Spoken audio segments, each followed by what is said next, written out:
عمران خان کا ہڈیالہ جیل سے پیغام آیا ہے، وہ میں آپ کو سناتا ہوں۔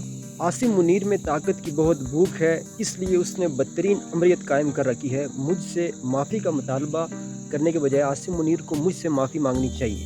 9 مئی اسی نے کروائی جس نے CCTV فوٹیج چرائی۔ اس وقت 9 مئی عاصم منیر کی انشورنس پالیسی ہے۔ ملک میں ہائیبرڈ سسٹم نہیں، عاصم منیر کی ڈکٹیٹرشپ قائم ہے۔ اس لیے ٹرمپ نے شہباز شریف کے بجائے عاصم منیر کو بلایا۔ استائیت اور جبر میں تمام حدود پار کرتے ہوئے میرے خاندان کے غیر سیاسی لوگوں کو مسلسل نشانہ بنایا جا رہا ہے۔ میرے 2 بھانجوں شاریز خان اور شیر شاہ کو بھی اغوا کر لیا گیا، حالانکہ ان کا سیاست سے کوئی تعلق نہیں۔ میرا بھانجا شاریز خان جو ایک بہترین ایتھلیٹ ہے، اسے بھی اٹھا لیا گیا۔ مجھے مکمل طور پر قید تنہائی میں رکھا گیا ہے۔ 3 ماہ میں میرے محض 3 ملاقاتیں کروائی گئی ہیں۔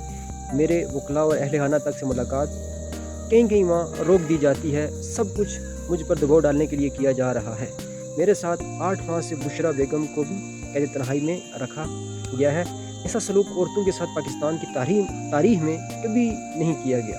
یحییٰ خان نے بھی ایسا نہیں کیا۔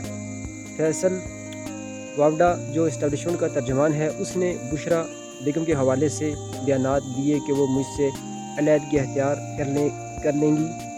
بشرا بیگم پر دباؤ ڈالا یا کہ مجھ سے علیحدگی اختیار کر لیں، مگر وہ میرے ساتھ کھڑی رہیں۔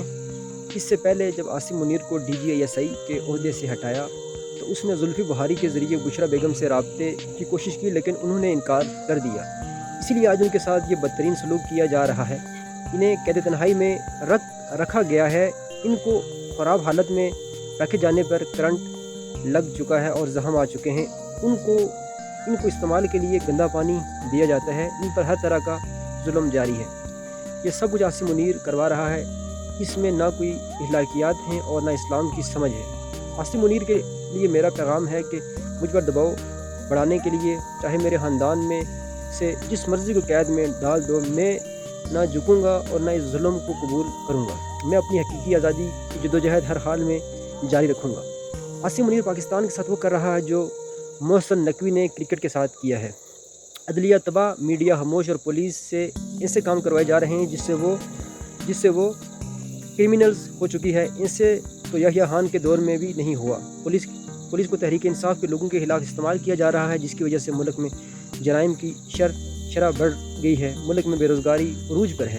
SIFC سے معیشت ٹھیک نہیں ہوتی، بلکہ عوام کے اعتماد اور قانون کی حکمرانی سے ٹھیک ہوتی ہے۔